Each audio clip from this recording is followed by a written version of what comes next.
welcome back to my channel. My name is Euphrasia, daughter of Prophet Kwesiga from Uganda, and this is the channel where we talk about everything in life from a biblical perspective. So if it is your first time meeting my channel, kindly like and subscribe. Also leave a comment if you have something that you're going through in life. We will help you find a solution from the biblical perspective. So the other time we said that we were going to be finding solutions for the simple things in life that people assume or society assumes we know, but we do not know. So one of the things that we are going to find solutions for is friendship. Friendship. It may come as an easy topic, a topic that should be forgotten, like nobody should talk about, because people automatically assume that you already know everything about friendship since you've had friends all your life. So today we are going to look at friendship. Number one, who is a friend? So we look at a definition that defines a friend as a person that does not belong to your family, but a person that you trust well, you know well and trust. Okay? So that is the person that you can call a friend. Okay? So they don't have to come from your family. Now, in this world where everything that is happening around us and the way life is being designed is designed to isolate us. It's not just about the pandemic anymore. It's not about COVID. It's not about anything. But people have become busy. People are working more than 20 hours a day, sometimes more than 12 hours a day, and people are exhausted. They don't even have time to socialize. Nowadays, we are socializing on TikTok and other social medias. Okay, we are going to look at the importance of having friends. Okay, so the Bible says in the book of Proverbs 27 verse 9 that perfume and incense will bring joy to the heart, but the pleasantness of a friend is his heartfelt advice. Okay, so we are seeing that friends will advise you. They will help you to navigate life's hardships, and also they will celebrate life's good things with you. They will cry with you. And since psychology says that humans are social creatures, okay, so having friends will help us in the expansion of our minds. You realize that psychology says if you isolate yourself for a very long time, there are some aspects of your life that you start to lose. You start forgetting how to be happy. You start forgetting how to interact with other people, and that is not a good thing. So it is always important to have friends. And also we realize that friends can always push us to become better people. We have those friends that are always beating their own records, and we want those friends around us. Okay, because the Bible says in the book of Proverbs chapter 27 verse 17, it also says that iron sharpens iron as one man sharpens another. So it will depend on the kind of friends that you have. You see, in Africa we have a proverb that says one rotten mango will spoil all the other mangoes. Okay, in short, what we meant is if you put mangoes in a basket and then bring one rotten mango and put it inside, it will affect the other. So in short, what we are saying is the character of the friend that you choose to keep will sharpen you. If it is a thief, they will make you a sharp thief. If you're keeping a friend who is an entrepreneur, they are going to make you sharp in business matters. And also the Bible does not stop there. It talks about two are better than one, for they have better returns for their labor. And when one falls down, he has somebody to pick them up. So woe unto the person who has nobody to pick them up. That is from the book of Ecclesiastes chapter 4 verse 9 and verse 10. You realize that friends are very important. And also the Englishman said, no man is an island. So you get it. You get it? If you get it, you get it. How to know a good friend. So now we have known the importance of having friends. Now we are interested in having friends. But now we are surrounded by many people that want to be our friends. How are we going to know the friend to keep and the friend to not keep? First of all, we are going to go back to our Bible. In the book of Proverbs chapter 17, it says, a good friend loves at all times. I want that to sink in. Right. A good friend will love you at all times. They will not love you when you're making money, and when we are going through something, they forsake you. They will not love you when they're feeling okay, and when they're feeling bad, they don't like you. They will not love you when they're happy or when they're sad, and then when the mood changes, they change with the mood. No. The Bible says that a good friend will love you whether they are shedding tears or laughing. A good friend will love you whether you are going through something or nothing, okay? So a good friend, you will know a good friend from the way they stick with you through the ups and downs, through the thick and thin. And then we go to the book of Proverbs again, chapter 13, verse 20, and it says, walk with the wise and become wise. You will ask me, how is that related to knowing the kind of friend to keep? Well, the Bible says, if you walk with a wise person, you're going to be wise. So, another trait that you're looking for in friends is wisdom. You don't want a friend who is always finding themselves in trouble. No, you want a wise friend. You want a wise friend because we have read there before that iron sharpens iron. So you want a wise friend. Walk with the wise and be wise. So you're going to observe these people from a distance. How are they living their lives? If it is somebody who is married, how is he treating his family? How is she treating her husband? Is she abusing her husband? You know, there are times when you want to be friends with some ladies, and then maybe she's very kind out here, and then when she goes to the house, she's always shouting at the husband. Or sometimes in many cases it's the man. He's very good to the public, but in the house he's something else, a wildfire, a lion, untamed lion. So you better stay away from such people, because those people will lure you into doing things that will not please God. And as we all know that sin is a state of mind and a state of heart, if you get yourself in a place where the heart is in that state, you become a sinner. Okay? So you better avoid such people. Another verse that we are going to look at that is going to help us to know the kind of friend to keep is Proverbs 27, verse 5 and 6. What does it say? Better is an open rebuke than hidden love. The wounds of a friend are reliable, but the kisses of an enemy bring betrayal. What does that mean? You should look at the people that surround you. Those who rebuke you openly. They don't hide it. Like, oh, maybe you've gone stealing, and they're like, yeah, I wanted to tell you that, but I was afraid. That is not a good friend. A good friend will tell it to your face. They'll be like, yeah, madam, I don't like what you're doing. I really love you and I don't want you to get in trouble. Stop doing that. Some people will wait until you're in trouble. Then they will start telling you, yeah, I should have told you. I saw this coming. I should have told you this was not right. I felt it. Really? So you felt it, but you didn't want to tell me?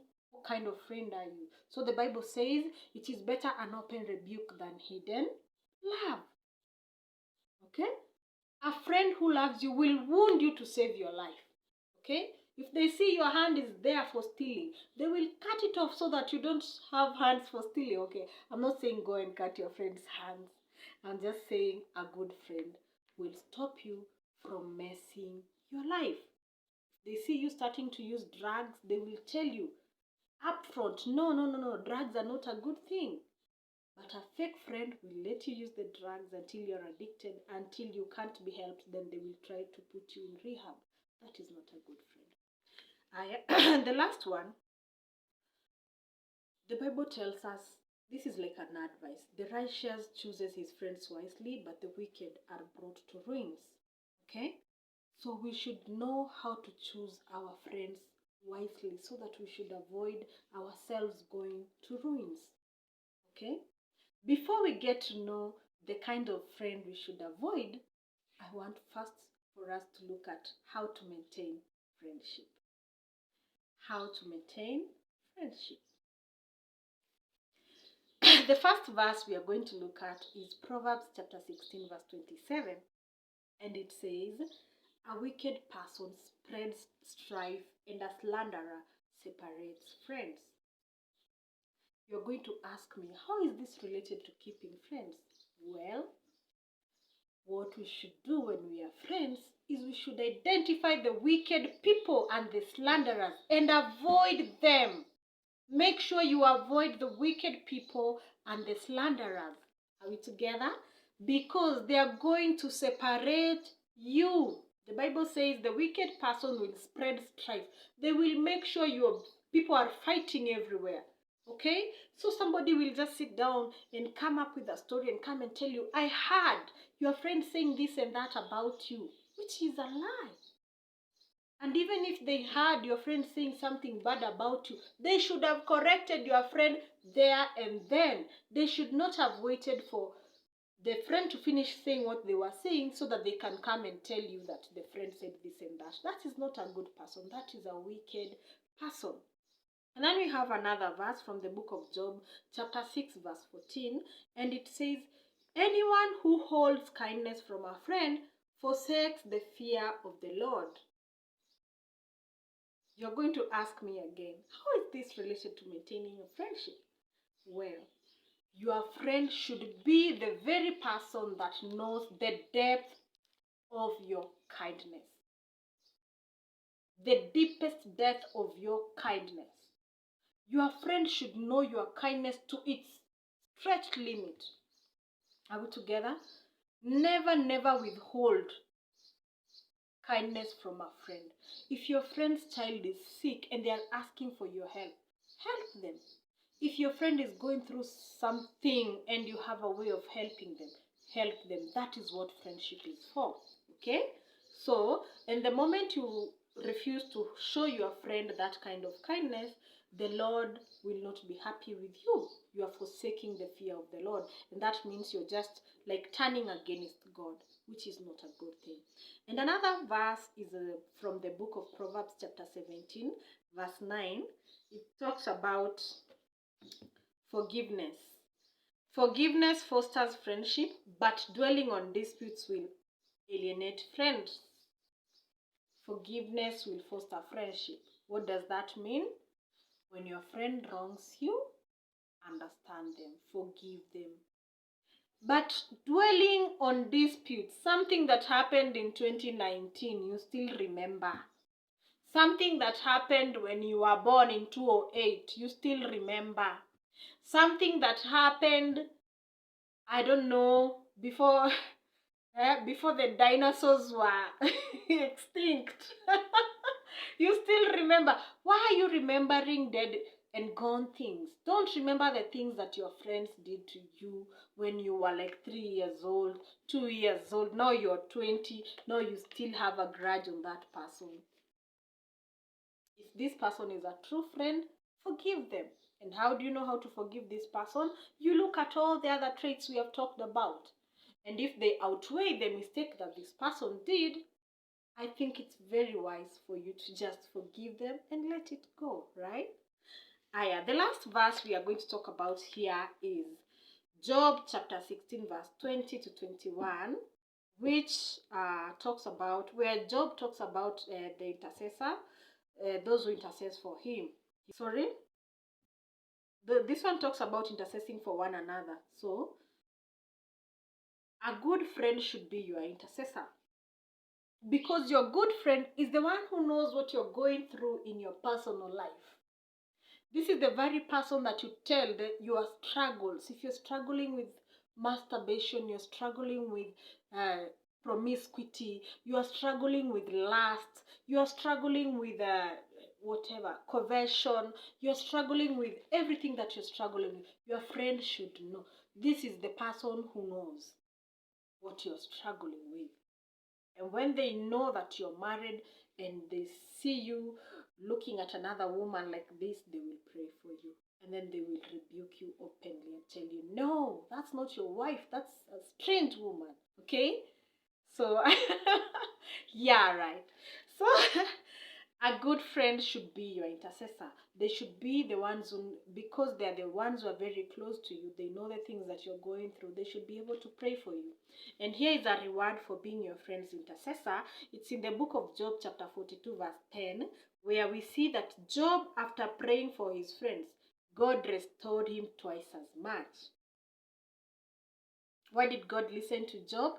Because his friends did not have a relationship with God, but Job did. So when they were too busy discouraging him, and he almost gave up, but then he remembered that God is still God in whatever situation. So he prayed for his friends, and God heard that. He was pleased. So he decided to restore Job 2 times. So you can do that. Praying for your friends will always, always, always bring a positive answer to your life as a person. So the last thing we are going to look at is the types of friends we should avoid. I told you this was coming up. So by general knowledge, we all know that we should stay away from wicked men, corrupt people, thieves, slanderers, witches, and wizards. People who devise evil. We have these people that the Bible talks about, people who are always devising evil in their hearts. They're always thinking about what can I do to make somebody miserable. If it is at work, they're always thinking about how to make other people be fired. They're always thinking about how they can put you in trouble. Especially if you're doing better than them. They want you to, if you're receiving recognition, they feel bad, they feel jealous, and they devise evil against you. And we know these people, they live among us. We see them, they feel happy for you with a sad smile on their face. If you're receiving a reward, maybe for being the best teacher, or being the best worker at your workplace, or being the best nurse at your place of work, they are the ones who will clap like this. I'm so happy for you. But we know they are not. They're never genuinely happy for you. Yeah? So these are the people we should avoid, okay? And another thing that the Bible reminds us in Corinthians chapter 15 verse 33 is that bad company ruins good morals. If you're struggling to work out, if you want to lose weight, and you want to lose weight and it has become your goal for the year, first thing you do is you avoid people who want junk food, who want to lazy around, who don't want to work out, okay? Because that company is bad. Those are not bad people, but that company is bad for you at that moment, okay? So in short, bad company most of the time will be relative to what we are doing, okay? If you're trying to make it in your business life and you have this company, maybe your friends who are always calling you out for drinks, if you don't come, they don't understand. Maybe they're always calling you out to maybe to go and for road trips, for instance, okay, or they're calling you out to shop and spend money on things that you don't need. That is your bad company. So I don't know, according to your situation, your bad company could be anyone, anything, or anybody that is not aligned to your goals. Anyone that is not aligned to your life goals is bad company for you. Because the Englishmen tell us, show me your friends and I'll show you your what? Go and find that one out. Another verse that talks to us about the friends to avoid is Proverbs chapter 22 verse 24 to 25, which says, do not make friends with a quick-tempered person. Do not associate with one who angers easily, or they will teach you their wicked ways. Are we together? Do not make friends with a quick-tempered person. We have that person that you just do something small. Sometimes as humans, we are prone to mistakes. And then you'll do something small and your friend will blow the roof. And everything will be out of proportion, and you'll be there beating yourself down, wondering what have you done. But in reality, it is this person who is sick and they need help. And this person who angers easily, they will teach you their wicked ways. Soon you will start becoming frustrated because your friend is always angry. Sometimes you have a friend who is never pleased by anything. They come to your house. How is this house? I don't like this house. You put on something. What is that you're wearing? You take them to a restaurant. They complain about it. You put on something nice. That is nice to you. They complain about it. You make your hair. They'll say your hair doesn't please them. What kind of hair is that? You could have gotten something better. You put on some earrings. So why are you putting on earrings? You're a preacher woman. You shouldn't put on other. We know those people. So avoid such people. And after learning all of this, it is up to you to choose the kind of friends you want to keep. Keep in mind that one who has unreliable friends will soon come to ruins. That is according to the book of Proverbs chapter 18 verse 24. If you have unreliable friends, you will come to ruins. If you have stayed with me to the end of this video, thank you very much. Don't forget to like and subscribe, and also to share the link to